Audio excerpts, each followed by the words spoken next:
Черни лом е водещо стопанство в страната по добити трофеи от благороден елен и по реализирани приходи от организиран ловен туризъм.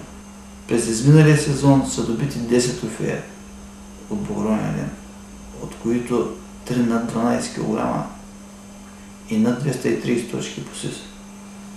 За последните години най-добрите трофеи от благороден елен за страната са добити в стопанството, между които трофеи над 16 кг, 251 точки по СИС. Тук е добит трофей от 17 кг и 100 г, което е уникално за България. Стопанството се лова с успех също и на дива свиня.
Да стреля. Да. И тук като се спряло, деца разбира, с един изстрел и долу. Анте!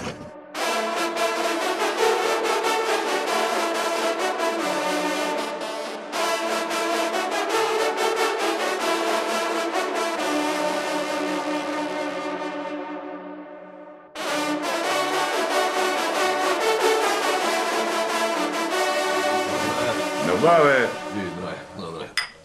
Йордан!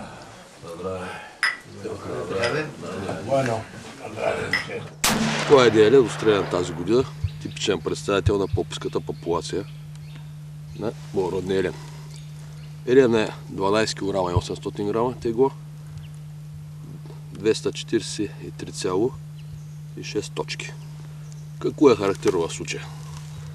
Масивен, с големи дебелини,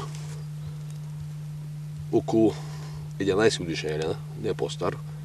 Въпреки това, вече обиколките са започнали да...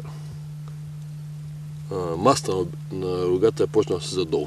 Има разлики по около 1 сант вече, а е тук и повече между горна и долна щанга.